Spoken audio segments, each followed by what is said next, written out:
Hello guys, কেমন আছেন সবাই? আশা করি সবাই ভালো আছেন। তো আজকে আবার চলে আসলাম আপনাদের মাঝে আরেকটা নতুন ব্লগ নিয়ে। আপনারা হয়তো জানেন আমরা সিলেট এসেছি। এখন আমরা এসেছি ভোলাগঞ্জে, সিলেটের। আপনারা অনেকেই এটা চিনেন। এটা চিনেন বলবো কি, এটা সবারই পরিচিত। তো আজকে আমরা এই জায়গায় ফ্যামিলি সবাই মিলে ঘুরতে এসেছি। তো আপনারাও দেখুন, আমরাও দেখি এবং এনজয় করুন ব্লগটাকে।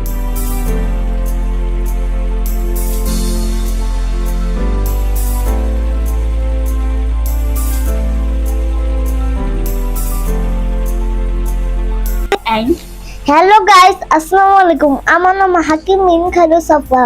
আর আপনারা তো আমাদের ব্লগ তো অনেকেই দেখেন। আর আজকে আমরা যাচ্ছি ভোলাগঞ্জ।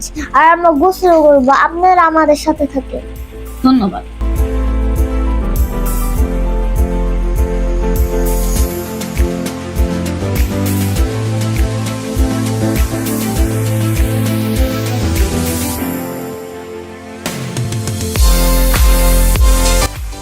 আর আমরা হচ্ছে টলার বালার করছি। এখন আমরা যাব হচ্ছে স্পোর্ট। আর আপনারা আমাদের সাথে থাকুন।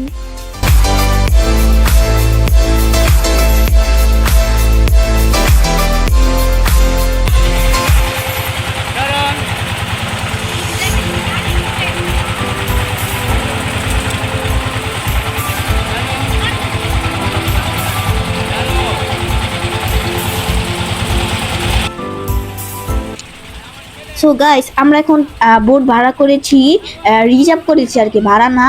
এমনি সবাই যদি আলাদা আলাদা যেতে চায় তাহলে 8জন বা 9জন করে একটা বোটে যায়। আমরা রিজার্ভ করেছি, তাই আমরা 4জনই যাচ্ছি, 8জন করে যাচ্ছি না। বোট ভাড়া রিজার্ভ নিয়েছে আমাদের 800 টাকা। আপনারাও এসে দেখবেন, বার্গেনিং করে কমিও নিতে পারবেন, আবার বেশিও। সাফওয়ান, এই আমাদের ভোলাগঞ্জ। দেখা যায় অনেক ঘুরে টুরে আসলাম ভোলাগঞ্জে। মোটামুটি এখন বাজে সম্ভবত 12টা, 12:30। তো আশা করি ওই যে ওখানে আমার ওয়াইফ, ছেলে মেয়ে ওরা আছে, আমরা যাচ্ছি। তো দেখা যাক কী হয়।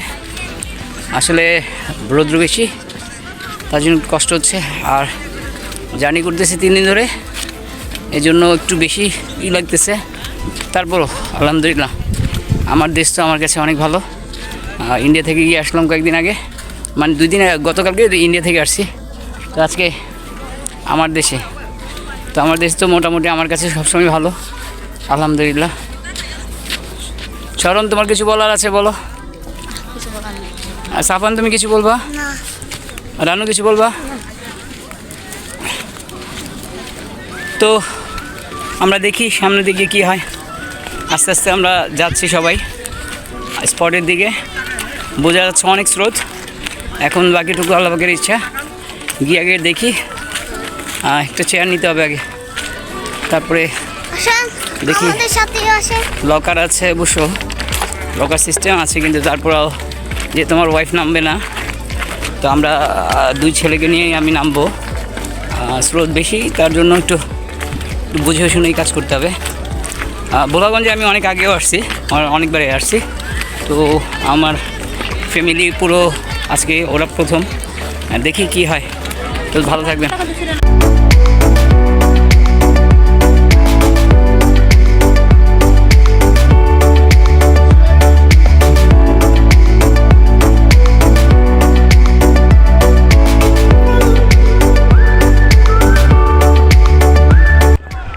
এই জায়গায় অনেক স্রোত, দাঁড়ানো যাচ্ছিল না।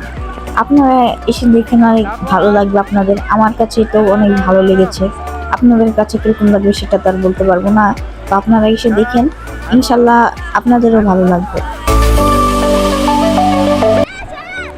আমার ভাই পাথর নিয়ে এইভাবে খেলছিল মজা করে, তারপরে আবার ছুঁড়ে ফেলে দিল। আর আমি ওই জায়গায় দেখছিলাম পানি কতটুকু স্রোত, আমাকে টেনে নিয়ে যাচ্ছিল। আমি দাঁড়াতে পারছিলাম না, এমন স্রোত ছিল। আপনারা ওইখানে যে পাহাড়গুলো দেখছেন সেগুলো হচ্ছে ইন্ডিয়ার পাহাড়। তো ওইখানে আমরা গিয়েছিলাম। আপনারা সামনে ওগুলা ব্লগ পাবেন, মেঘালয়ের, তারপরে শিলংয়ের ব্লগ পাবেন।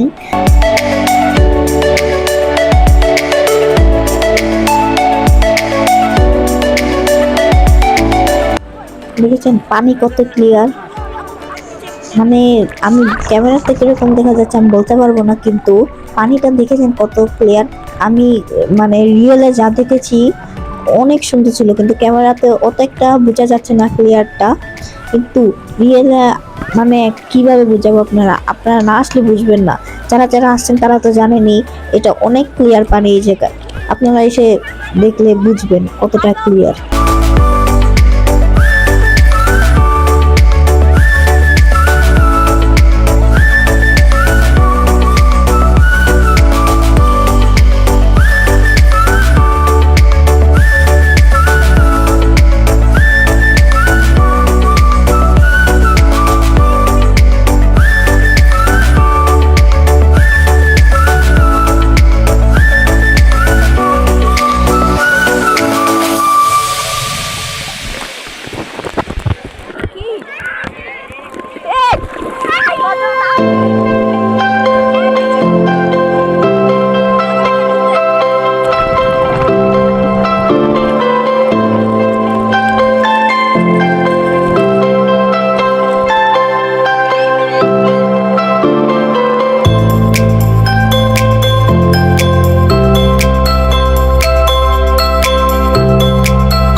দেখেন পানি এতটাই স্রোত ছিল যে আমার আব্বু দাঁড়াতে পারছিল না, মানে হাঁটতে পারছিল না।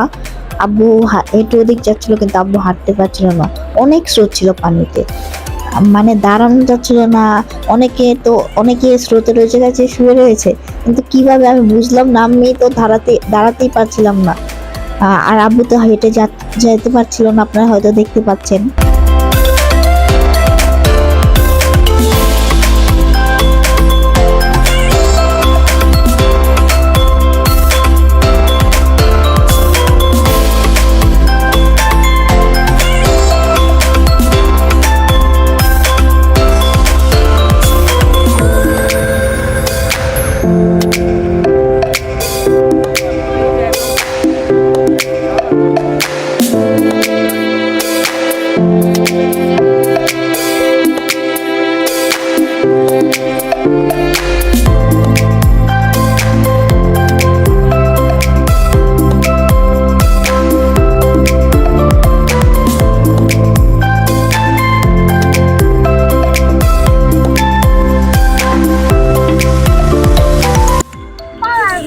এই তো আমাদের সব কই কই সাবান কই সাবান আয় বলো কই, এই যে আমি হ্যাঁ আয় বলো, হাই কই আমার হাই, কই শরণ বলো, হাই।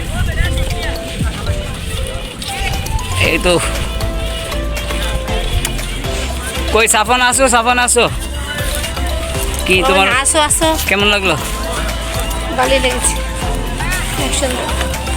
শরণ চা খাও, কি অবস্থা কও, তোমার কেমন লাগলো? আলহামদুলিল্লাহ ভালো। সাফওয়ান সাফওয়ান সাফওয়ান কি অবস্থা তোমার, কি অবস্থা? মোটামুটি ইয়ের মধ্যে সুন্দরী নাকি? হ্যাঁ। সো গাইস এখন আমরা চলে যাব এই ভোলাগঞ্জের স্পোর্ট থেকে, তারপরে আমরা আমাদের হোটেলে চলে যাব। এটা আমরা এখন যাব হলো নৌকা দিয়ে, মানে যে জায়গা থেকে ভোলাগঞ্জে এসেছি আমরা, ওই জায়গাটা আমি নাম তো জানি না, ওই জায়গাটায় যাব যে তারপরে ওই জায়গা থেকে সিএনজি নিয়ে আমরা ডিরেক্ট, আমাদের সিএনজি অলরেডি রিজার্ভ করা আছে, আমরা ওই জায়গা থেকে ডিরেক্ট হোটেলে চলে যাব।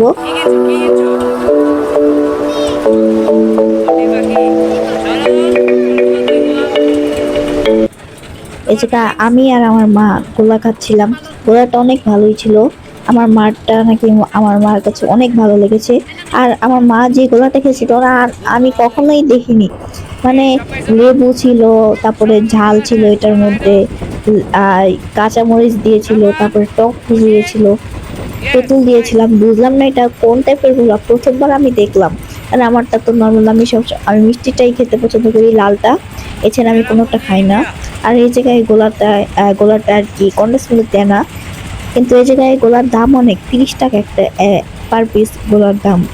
আমাদের এই জায়গায় তো 10 টাকা করে 20 টাকা করে পাওয়া যায়, কিন্তু এই জায়গায় 30 টাকা করে।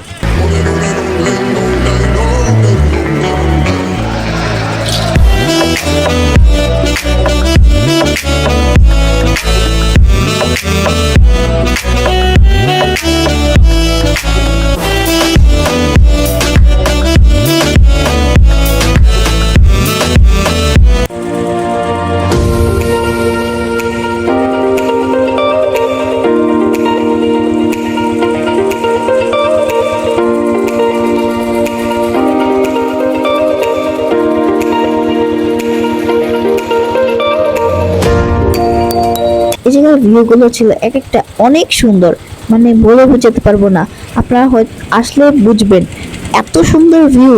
কিন্তু আমরা এর থেকে সুন্দর ভিউ ছিল যখন আমরা ইন্ডিয়ার পথ মানে এই পাহাড়ের পথ দিয়ে গিয়েছি। ট্রাস্ট মি, এত ভালো লেগেছে আমার কাছে, কিভাবে বোঝাবো আপনাদের, আপনারা ব্লগ না দেখলে বুঝবেন না। তো সামনে আপনাদের জন্য ব্লগগুলো আসছে, আপনারা রেডি থাকেন। সো গাইস, আজকের ভিডিও পর্যন্তই, আপনারা সবাই ভালো থাকবেন। আমার নাম হাফিজ বিন খালু। সবাই